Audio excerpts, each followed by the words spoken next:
Yes, indeed, my friend. Good morning, action takers. Welcome to hour number 16 of the 24 hours of action, which is an experiment to see just how far forward we can push our goals by committing to one action-packed hour every day.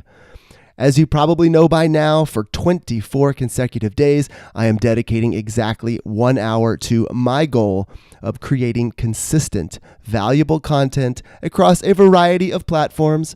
Every day I'm creating a podcast, a YouTube video, and a blog post. And the 24 hours of action is a daily peek inside my content creation goal.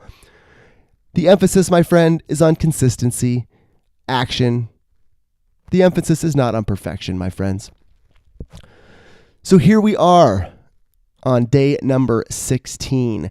And if you haven't already, please head over to 24 Hours of Action as soon as we're done here and hop on that email list. It's a direct line to me and to the podcast, and I'm sharing behind the scenes looks even further behind the curtain of this 24 Hours of Action. I'd love to have you on the email list. Yet another cool thing about doing this every day and about choosing a daily topic for the 24 hours of action. The morning of, I choose my topic the morning of. As soon as I sit down, I go over a running list of topics I have. I choose one that feels right for the morning and off I go. I had a different idea in my head when I sat down this morning, and I totally got to change my course because I clicked over to Entrepreneur magazine just to pull a quote or just some sort of a quotable about entrepreneurism for the topic that I plan to cover, which I'm going to go ahead and probably cover tomorrow.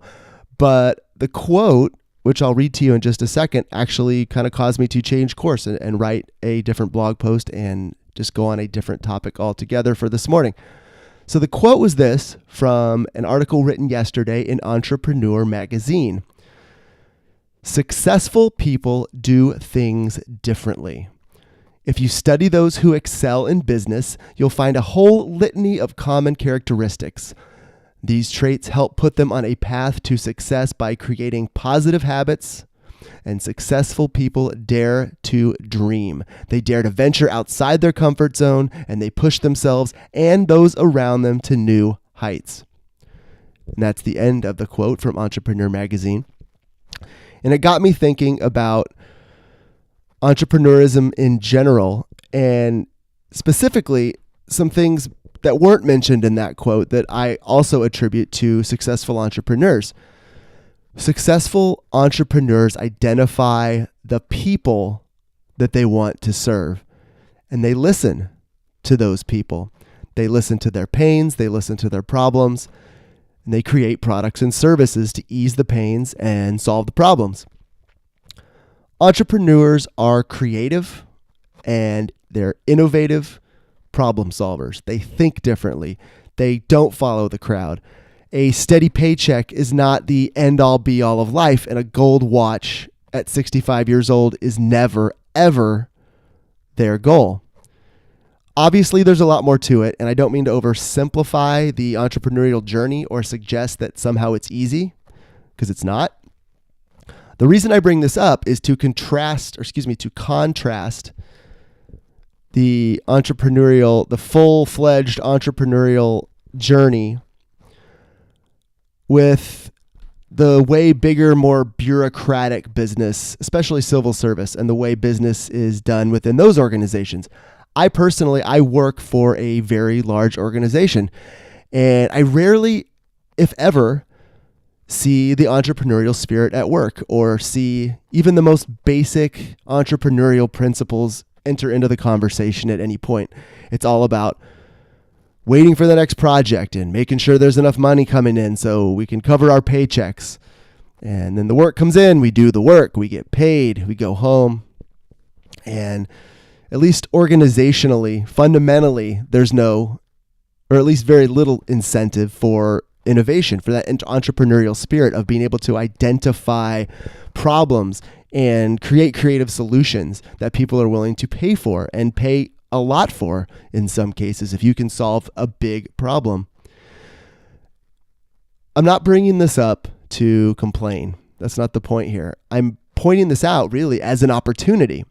If you do work for a big bureaucratic organization like I do, and you have that entrepreneurial spirit coursing through your veins like I do, I'm not suggesting that you go out and quit your job. I'm suggesting that you bring that spirit to your job. Solve problems others can't solve, and really listen to your customers and your coworkers in a way that maybe they've never been listened to, and add genuine value to their lives and to their businesses, and help them solve the problems that matter most to them, and the problems that no one else may have even ever asked them about, or even maybe problems they didn't realize they had, or they didn't realize that they were so important. Help them get to the core of those problems, those pain points, and then help solve them. Don't bottle up that entrepreneurial fire. Use it. If you've got that fire burning inside you and you are, I hate to use the word trapped because very few of us are literally trapped, but for lack of a better word, if you're feeling trapped in an organization where you are not allowed or not given the freedom for that entrepreneurial fire to come out, eventually it's going to burn you up. And I don't want to see that happen. I don't want any of us to look back on a life and look back with a miles long list of regrets, of things you didn't do, of strengths you had that you never got to take advantage of, or an energy or a fire you had that just never got to realize its full potential. I don't want that for anybody. So find opportunities every day to show off the skills that you have, to do what you do best, and to do what others are unwilling to do. That's another huge part, I think, of entrepreneurism and just successful people in general, is you're willing to do those things, take those steps, solve those problems that others are not even willing to entertain. So off we go. All right, take that, chew on it for the rest of the day, my friend. I hope you enjoyed this. This is hour number 16 of the 24 Hours of Action. Aaron Schlein, I'm going to sign off for the day. And of course, head over to 24hoursofAction.com. Get on the mailing list. You can check out the blog post and the YouTube video that accompanies this podcast. And we are going to see you bright and early tomorrow on Friday, the 17th hour of action. Yeah, I'm sleepy, but here I am. We'll see you later. Bye.